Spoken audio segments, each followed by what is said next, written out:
सत्संगत जी प्यार से कहिए धन निरंकार जी। आइए सत्संगत जी, आज हम बात करेंगे आत्म मंथन क्या है।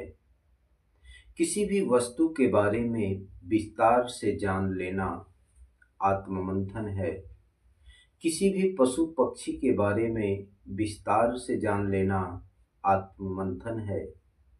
इंसान और पशु में क्या अंतर है, विस्तार से जान लेना आत्म मंथन है।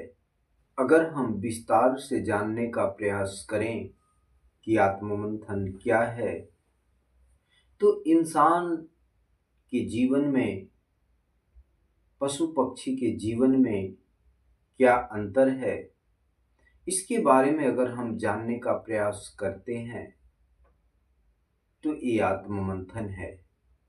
जिस प्रकार से मनुष्य का जन्म होता है, मनुष्य को हर काम सीखना पड़ता है, लेकिन पशु पक्षी को बहुत सारा ऐसा काम होता है जो कि सीखना नहीं पड़ता, वो जन्म से ही आ जाता है।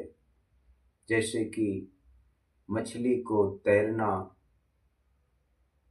चिड़िया को उड़ना, शेर को शिकार करना इत्यादि बहुत सारे ऐसे कर्म है जो समय के हिसाब से पशु पक्षी सीखते चले जाते हैं।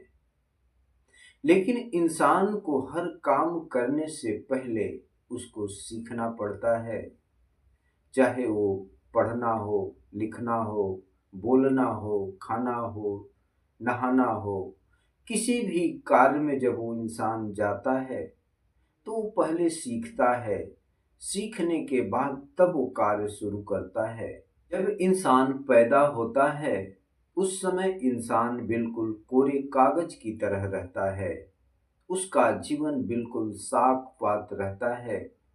उस समय ना ही कोई उसमें गलती रहती है, ना ही उसके सोच में, उसके विचार में कोई ऐसा भाव रहता है कि दूसरों को दुखदाई, दूसरों को कष्टदायी हो। इंसान को जिंदगी जीने का हर तरीका मालूम करना पड़ता है, सीखना पड़ता है। जिस प्रकार से आज इंसान हर कार्य कर रहा है तो सीख रहा है, लेकिन पशु पक्षी ऐसा एक जीव है जिसके बारे में वो बहुत कुछ सीख कर ही चला आया। जिस प्रकार से पशु पक्षी को पेट भरने के लिए किसी हुनर की जरूरत नहीं पड़ती, कोई काम करने की जरूरत नहीं पड़ती, पशु पक्षी अपने आप पूरी दिनचर्या से अपना पेट भर लेते हैं, खा लेते हैं, पी लेते हैं। लेकिन वही जब मनुष्य पर बात आती है तो मनुष्य को पेट भरने के लिए हमेशा काम करना पड़ता है, हमेशा कहीं ना कहीं जाना पड़ता है।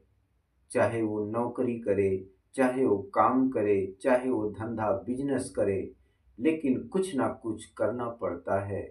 लेकिन पशु पक्षी एक ऐसा जीव है जो कि उन्हें ना ही कमाना पड़ता है, ना ही किसी के भरोसे रहना पड़ता है। केवल वो स्वयं परम पिता परमात्मा के भरोसे रह करके अपना जीवन बिताते हैं। 84 लाख योनियों में केवल एक मनुष्य ही ऐसा जीव है जिसको पेट भरने के लिए काम करने की आवश्यकता पड़ती है। अन्यथा कोई भी जीव जंतु ऐसा नहीं है जो कि दूसरे के यहाँ पेट भरने के लिए जाके काम करे और उसका पेट पालन होता है।